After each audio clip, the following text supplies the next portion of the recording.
নতুন নিয়মের উপর বাইবেলের পাঠের এই সিরিজে আপনাকে স্বাগতম।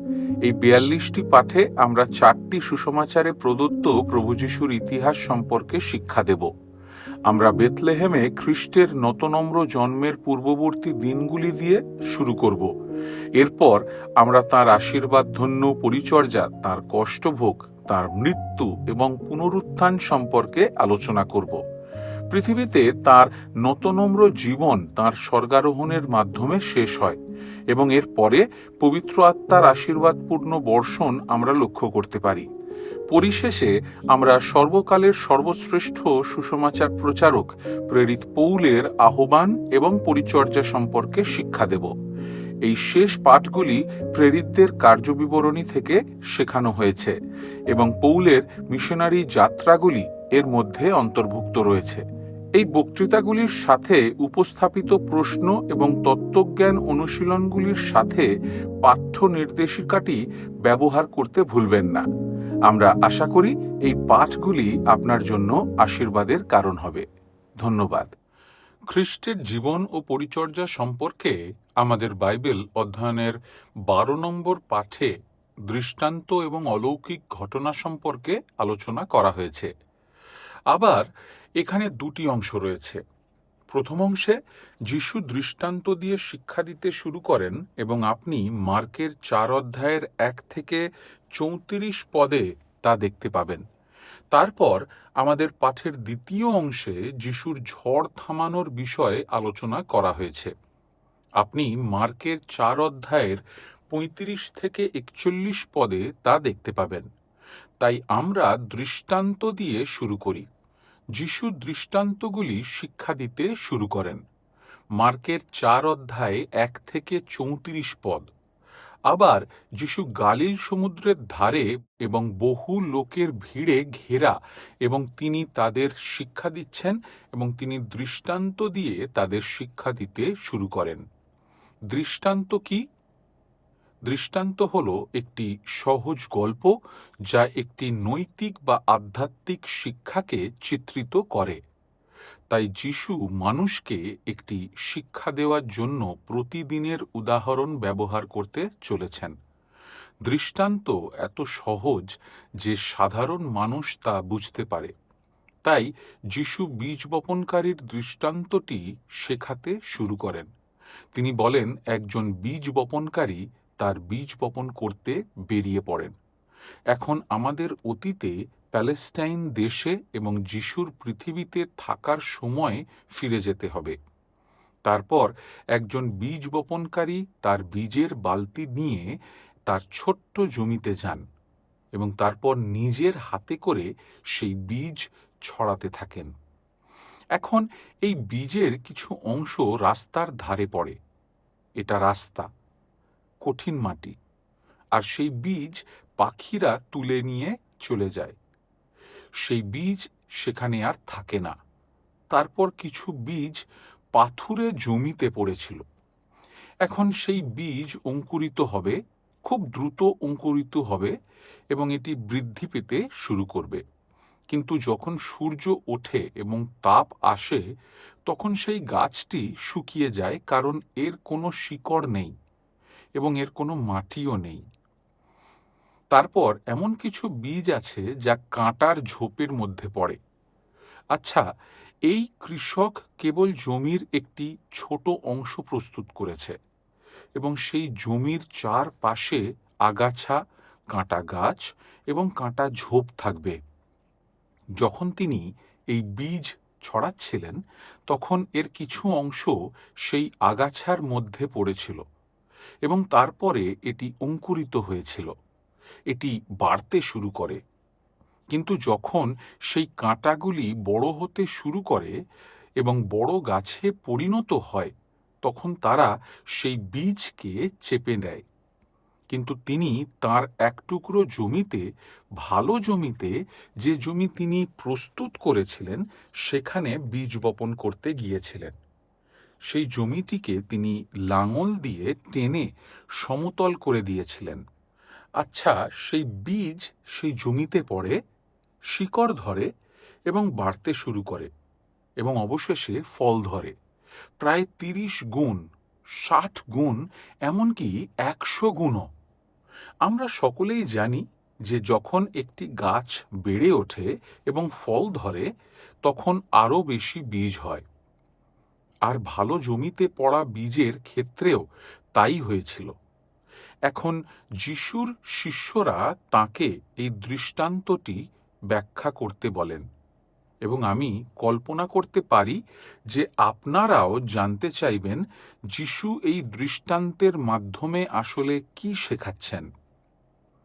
আমরা এটি ব্যাখ্যা করার জন্য একটি সহজ উদাহরণ ব্যবহার করব, কারণ যিশু বলেছেন যে বীজ বপনকারী বীজ বপন করে, সে ঈশ্বরের বাক্যের বীজ বপন করছে।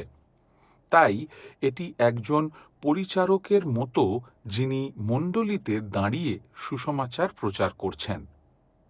তিনি ঈশ্বরের বাক্যের বীজ বপন করছেন, আর তাঁর শ্রোতাদের মধ্যে বিভিন্ন ধরনের শ্রোতা আছেন।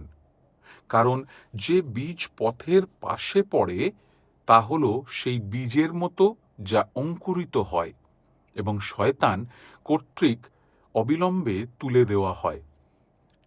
তাই এমন কিছু লোক আছে যারা মণ্ডলীতে যায়, এবং যখন তারা বেরিয়ে আসে আপনি তাদেরকে জিজ্ঞাসা করেন, আজকের প্রচারের পথটি কি ছিল? আর তারা তা জানেও না, কারণ শয়তান তাদের মাথা ও হৃদয় এত কিছু দিয়ে পূর্ণ করেছে যে সে বীজটি কেড়ে নিয়েছে।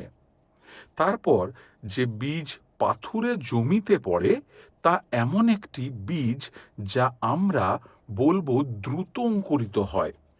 সেটি হলো সেই বীজ যা একজন ব্যক্তির হৃদয়ে পড়ে, আর সেই ব্যক্তি চিন্তা করতে শুরু করে এবং বলে, আমি আমার জীবন পরিবর্তন করব, আমি আমার পথ পরিবর্তন করব। কিন্তু যখন তাড়না বা সমস্যা আসে তখন সে তার বিশ্বাস পরিত্যাগ করে। তারপর সব শেষ। তাহলে আমাদের কাছে এমন বীজ আছে যা কাঁটার মধ্যে পড়ে। যদিও মণ্ডলীতে অনেকেই বসে থাকে যারা তাদের খামার কিভাবে চলবে, তাদের ব্যবসা কিভাবে চলবে, হয়তো পরিবারের স্বাস্থ্য নিয়ে অনেক চিন্তা এবং উদ্বেগ নিয়ে ব্যস্ত। এই সবই ঈশ্বরের বাক্যের বীজকে চেপে ধরে এবং এটি কোনো ফল দেয় না। কিন্তু এমন বীজও আছে যা একটি সুসজ্জিত মাটিতে পড়ে, যা হলো প্রভুর দ্বারা প্রস্তুত করা একটি হৃদয়। এটি সেই ভগ্ন হৃদয়গুলির মধ্যে একটি, অর্থাৎ সেই সব দরিদ্র আত্মা যাদের সম্পর্কে আমরা পর্বত দত্ত উপদেশে শুনেছিলাম। তাদের হৃদয় প্রস্তুত, তাদের বাক্য শোনার জন্য কান আছে এবং তাদের তা গ্রহণ করার জন্য একটি হৃদয়ও আছে। তাদের জীবনে এটি ফল দেবে, ঈশ্বরের সম্মানের জন্য ফল দেবে। তাই আমরা বীজ বপনকারীর দৃষ্টান্তের একটি স্পষ্ট ব্যাখ্যা পেয়েছি, কিন্তু তারপর যিশু ঈশ্বরের রাজ্যের বর্ণনা দিয়ে আরেকটি দৃষ্টান্ত দিতে এগিয়ে যান, এবং তিনি বলেন, এটি এমন একজন মানুষ, একজন কৃষকের মতো যে বীজ বপন করে। সেই বীজ মাটিতে পড়ে যায়, কিন্তু তারপর সেই কৃষকের আর কিছুই করার থাকে না। সেই বীজ সেখানেই থাকে এবং অবশেষে তা অঙ্কুরিত হতে শুরু করে। কিন্তু কৃষক এটিকে বড় করতে পারেন না, তাকে অপেক্ষা করতে হয়। তিনি প্রতিদিন দেখতে যেতে পারেন যে সেই বীজ বাড়ছে কিনা। তারপর আমরা দেখি যে এটি প্রথমে মাটি থেকে অঙ্কুরিত হয়ে বের হয় এবং অবশেষে শস্যগুলি বিকশিত হতে শুরু করে, আর অবশেষে পূর্ণ ফল, শস্য দানাগুলি কাটার জন্য প্রস্তুত হয়। তখন কৃষক আবার তার ক্ষেতে যেতে পারেন এবং ফসল কাটতে পারেন। কিন্তু তিনি যা করেছেন তা হলো তিনি বীজ বপন করেছেন এবং তখন তিনি তা কাটতে পারেন, কিন্তু বৃদ্ধি ছিল ঈশ্বরের। এভাবেই আমরা সর্বদা প্রভুর উপর নির্ভরশীল। কিন্তু এখানে একটি আত্মিক শিক্ষা আছে, কারণ যে বীজ বপন করা হয় তা হলো ঈশ্বরের বাক্য। আবারও প্রচারক সেই বাক্য আনেন এবং তা মাটিতে পড়ে। তিনি জানেন না মাটিটি কি ধরনের, এবং তিনি সেই বীজ থেকে ফল ফলাতে পারেন না। কিন্তু সবসময় কিছু বীজ থাকে যা ফল দেয়, এবং তা প্রথমে একটি ছোট চারা হিসাবে শুরু হয়। আমরা তাদেরকে অনুগ্রহের শিশু বলি। তারা ঈশ্বরের রাজ্যের রহস্য সম্পর্কে খুব সামান্যই জানে, কিন্তু যেমন তারা অনুগ্রহে এবং খ্রিস্ট যিশুর জ্ঞানে বৃদ্ধি পায়, তখন তাদের শস্যদানাগুলি ফসলের জন্য পরিপক্ক হয়। তখন তারা ঈশ্বরের সম্মানের জন্য ফল দেয়, এবং তারপর তারাও সেই ঈশ্বরের রাজ্যে, স্বর্গরাজ্যে প্রবেশ করতে পারে। সেই ঈশ্বরের রাজ্য পৃথিবীতে এখানে শুরু হয়, এবং অবশেষে তারা স্বর্গরাজ্যে প্রবেশ করতে পারে। কিন্তু এরপর যিশু একটি তৃতীয় দৃষ্টান্ত শেখান, এবং এটি হলো একটি সরিষার বীজ। তিনি বলেন, ঈশ্বরের রাজ্য একটি সরিষার বীজের মতো। একটি সরিষার বীজ এতই ছোট, এটি আপনি খুঁজে পেতে পারেন এমন ক্ষুদ্রতম বীজগুলির মধ্যে অন্যতম। তবুও যখন এটি রোপণ করা হয়, তখন তা বড় হয় এবং একটি বিশাল ঝোপে পরিণত হয়। আর যিশু আরও বলেন, ঈশ্বরের রাজ্যও তেমনই। এটি খুব ছোট করে শুরু হয়, কিন্তু এটি ক্রমাগত বৃদ্ধি পাবে। যখন আমরা খ্রিস্টীয় মণ্ডলীর কথা ভাবি, কিভাবে এটি যিশুর সাথে 12 জন শিষ্য দিয়ে শুরু হয়েছিল, তারপর 500 জন, তারপর 3000 জন, এবং এখন এই পৃথিবীর দৈর্ঘ্য ও প্রস্থ জুড়ে খ্রিস্টীয় মণ্ডলী এটি ক্রমাগত বৃদ্ধি পাচ্ছে। আর তাই যিশু শুরু করেছেন। পরে আমরা আরও অনেক দৃষ্টান্ত নিয়ে অধ্যয়ন করব, কিন্তু এখানে যিশু দৃষ্টান্ত দিয়ে শিক্ষা দেওয়া শুরু করেন, এবং তারপর তিনি লোকদের বিদায় দেন। তিনি তাদের বাড়িতে পাঠিয়ে দেন। আর তখনই আমরা আমাদের পাঠের দ্বিতীয় অংশ, ঝড় শান্ত করার বিষয়ে আসি, কারণ এটি দিনের শেষ। যিশু এবং তাঁর শিষ্যরা ক্লান্ত, তাই যিশু তাঁর শিষ্যদের গালিল সমুদ্রের ওপারে একটি নির্জন স্থানে যেতে বললেন, এবং তখন শিষ্যরা প্রস্তুত হলো, আর যিশু জাহাজে প্রবেশ করলেন। এরপর আমরা দেখি যে যিশু শুতে গেলেন এবং জাহাজের পিছনের দিকে ঘুমিয়ে পড়লেন। কিন্তু গালিল সমুদ্রটি তার খুবই হিংস্র ঝড়ের জন্য পরিচিত। যদিও এটি একটি ছোট্ট সমুদ্র, এটি বড় বড় ক্লিফ বা খাড়া পাহাড়ের মাঝখানে অবস্থিত। এর ফলে এখানে কিছু প্রচণ্ড ঝড় হতে পারে। আর এই ধরনের একটি ঝড় এখন উঠল, এবং আমরা দেখলাম সেই জাহাজটি এদিক ওদিক দুলছে। আর আমরা দেখলাম জল সেই জাহাজের বিরুদ্ধে আছড়ে পড়ছে। আর অবশেষে এই জাহাজটি জলে ভরে যেতে শুরু করল। শিষ্যরা ভীত, তারা ভয় পাচ্ছে যে তাদের জাহাজ ডুবে যাবে। তাই তারা যিশুর কাছে গেলেন এবং বললেন, প্রভু, আমরা মারা যেতে চলেছি। তখন যিশু প্রথমে ঝড় শান্ত করলেন। তিনি বাতাসকে থামতে আদেশ করলেন, এবং বাতাস তাকে মান্য করল। সেখানে আবারও আমরা দেখি যে প্রকৃতির উপাদানগুলির উপরও যিশুর ক্ষমতা আছে। তাই বাতাস থেমে গেল এবং সমুদ্র শান্ত হলো।